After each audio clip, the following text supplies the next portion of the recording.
Hey everyone, welcome to The Explainer. I am honestly so incredibly excited to unpack this one with you today.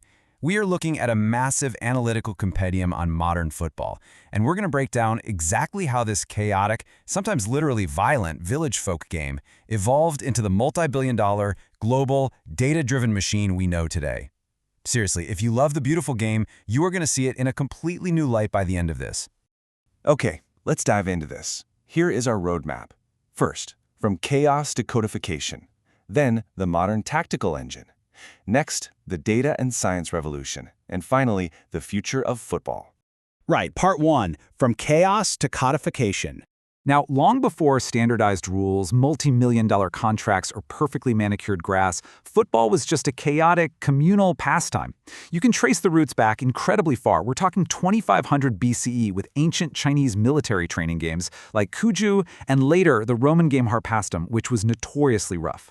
For centuries, you just had these wild village matches where the goals were literally miles apart. But the crucial pivot happens right here, in 1863. At the Freemasons Tavern in London, the Football Association drafts the first official laws of the game. By writing Law 13, which officially banned carrying the ball, they permanently split association football from rugby. And from there, it's a sprint, the first World Cup in 1930, leading straight into 1992, where TV rights ushered in the hyper-commercialized era of the game we watch today. Moving on to part two, the modern tactical engine. On today's pitch, the game is significantly less about that free-flowing historical chaos we just talked about, and a lot more about high-speed spatial mathematics. Enter the spatial contract. Today, a position isn't just a dot on a map, it's a highly specialized role bound by this contract. Take the fullback, right? Historically, they just stayed wide, hugged the touchline, and defended. Now, we've got inverted fullbacks who completely break the old rules by tucking directly into central midfield when their team has the ball. Why? Well, it intentionally overloads the center of the pitch and basically suffocates the opponent's counterattack before it can even begin. It's a completely different way to conceptualize space. And this brilliantly illustrates the massive divide between the two main arenas of the sport. You might wonder, why do club teams play like automated, synchronized machines, while national teams seem to rely more on raw moments of magic? Honestly, it just comes down to time. Club football is a project of meticulous daily overload. Managers have the hours to drill complex pressing triggers and automated attacking patterns right into the player's muscle memory. International football, though, that's a project of underload. Coaches only get their players for a few weeks a year, so they rely on robust, simple defensive structures. Think of a solid low block, and exploit transitional moments, often leaning way more heavily on a shared cultural identity rather than daily automation. A perfect example of that club-level automation is gegenpressing. It's this tactical philosophy where the exact instant a team loses possession, that moment of defensive transition becomes the trigger to attack. The nearest players swarm the ball with absolute maximum intensity for about 5 seconds. If they don't win it back in 5 seconds, they retreat. But here's the catch. To pull this off, you are demanding elite, repeated sprint anaerobic capacity from your squad. It proves that today, tactics are inextricably tied to sports science. You literally cannot play this system if your sports scientists haven't engineered your players' bodies to handle the intense physiological load. Which brings us to part three, the data and science revolution. Off the pitch, a player is no longer just an athlete. They're treated as a biological asset, managed with the exact same forensic precision as a high-performance Formula One car. Data scientists use this four-part load management equation, which is basically their holy grail. First, they measure external load through GPS, tracking high-speed runs and sprints. Second, internal load, which is monitoring heart rates and perceived exertion. Third, wellness. They're pulling data from smart rings to look at sleep quality and muscle fatigue. And fourth, biomechanical load, checking for things like tendon stiffness and muscle imbalances. They take all four of these data streams, feed them into an algorithm, and actually predict injuries before they happen. A spike in high-speed running combined with a week of terrible sleep, the algorithm flags them as high risk, and boom, they're benched. It is absolutely wild. But all of this data leads us to a really massive question. In a hyper-capitalist global exchange, how do we truly value a human player? To figure that out, modern scouting relies on highly specific behavioral profiles, not just raw stats. Let's compare three elite center backs. You've got Virgil van Dijk, profiled as a passive controller. His value comes from elite spatial reading. He fixes problems by shuffling the defensive line without ever even making physical contact. Contrast that with Ruben Diaz, the active aggressor, whose entire value lies in elite physical dueling.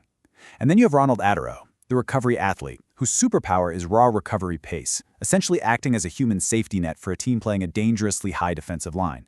They are all world-class, but the data values them for completely different systemic reasons. Now, what's really interesting about this slide is how we measure their impact on the ball. Enter possession value, or PV. This metric calculates how every single pass, dribble, or carry increases or decreases a team's probability of scoring in the next 10 seconds. This metric literally changed everything.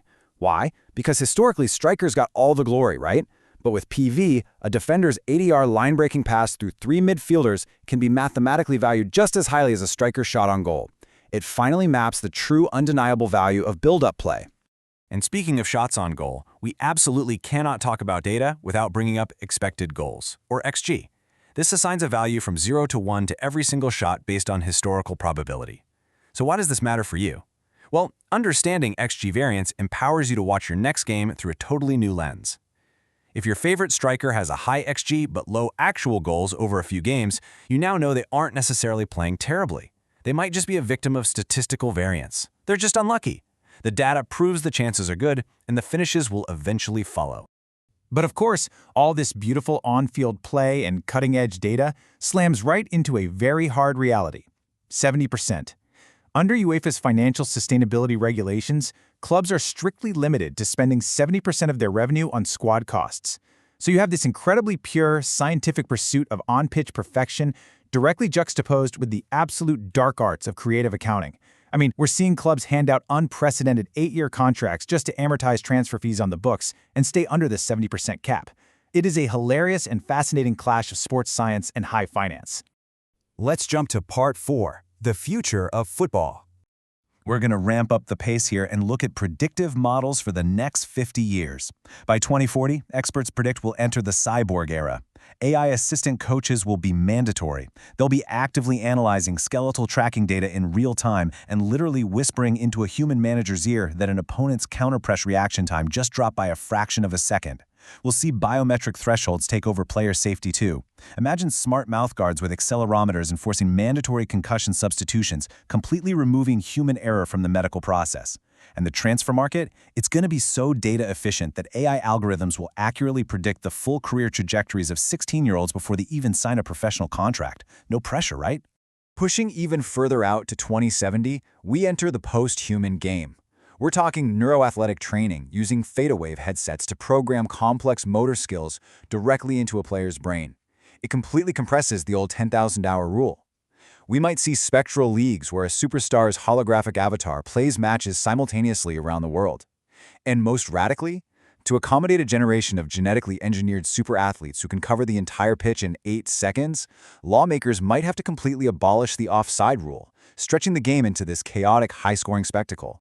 So the crucial point is, where does it all end? Well, the models go all the way to a multiplanetary era. If humanity establishes a permanent colony on Mars, the gravity there is just 0.38 g. A shot from 40 meters out suddenly becomes a highly probable goal. A simple heel flick launches the ball 20 meters straight up into the air.